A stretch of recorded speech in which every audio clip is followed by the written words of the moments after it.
Assalamualaikum warahmatullahi wabarakatuh. Perkenalkan, nama saya Julia Fitrani, kelas 10 Farmasi, SMK Kesehatan Bandar Lampung.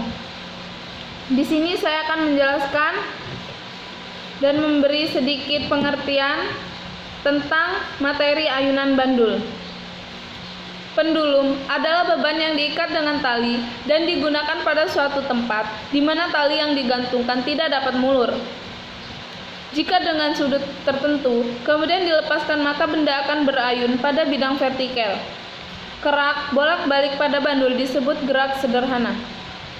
Jika gaya-gaya yang bekerja pada beban diuraikan atas komponen radial dan komponen tangensial, maka resultan gaya radial bertindak sebagai gaya dibutuhkan agar beban tetap bergerak melingkar, dan resultan gaya tangensial bertindak sebagai gaya pemulih yang bekerja pada beban untuk mengembalikan ke titik kesetimbangannya.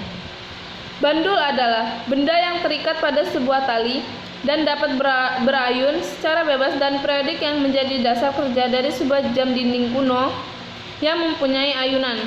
Dalam bidang fisika, prinsip ini pertama kali ditemukan pada tahun 1602 oleh Galileo atau Galileer, bahwa periode atau lama gerak isolasi saat ayunan dipengaruhi oleh panjang tali dan dipercepat oleh gravitasi.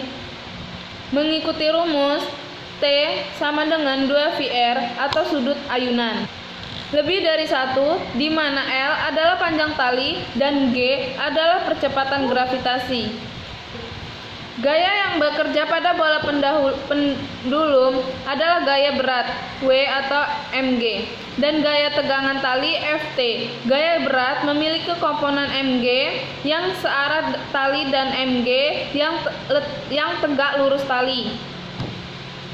Pendulum berosilasi akibat adanya komponen gaya berat mg.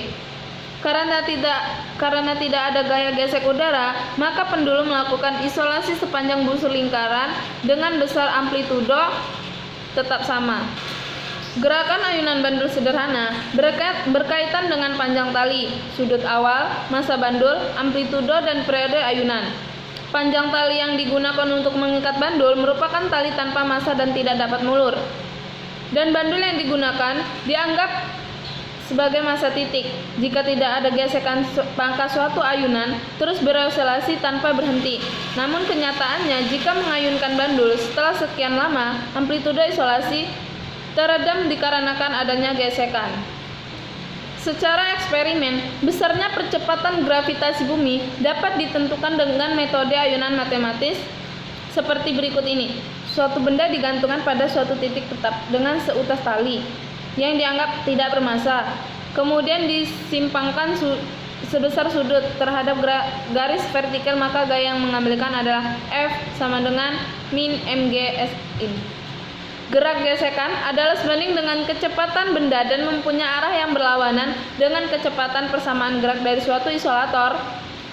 Harmonik teredam dapat diperoleh dari hukum 2 Newton, yaitu F sama dengan M kali A, di mana F adalah jumlah dari gaya yang balik dan gaya rendam yaitu min B dx atau dt. B adalah suatu tetapan positif.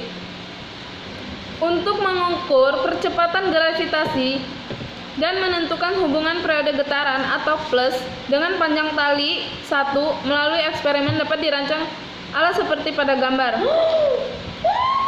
Benda diikat dengan benang sepanjang 1, dikaitkan dan statif, kemudian diayunkan dengan mengukur waktu. Pada ayunan 10 berlaku T sama dengan T atau garis miring 10.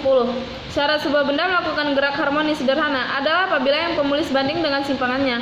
Apabila pemulih sebanding dengan simpangannya X untuk sudut, maka pendulum gerak harmonik sederhana. Gerak pemulih pada sebuah ayunan menyebabkan selalu bergerak menuju titik setimbangnya. Pada ayunan, titik berhubung dengan amplitudo. Akan tetapi ditentukan oleh parameter internal berkait dengan gaya pemulih pada ayunan tersebut. Periode adalah selang waktu yang diperlukan oleh suatu benda untuk melakukan suatu getaran lengkap. Getaran adalah gerakan bolak-balik yang di sekitar titik seimbang di mana kuat lemahnya dipengaruhi besar kecil energi. Sampai di sini penjelasan tentang materi singkat bandul. Jika ada kata-kata yang salah mohon dimaklumi dan dimaafkan. Semoga bermanfaat bagi kita. Saya akhiri, wabillahi taufik wal hidayah. Wassalamualaikum warahmatullahi wabarakatuh.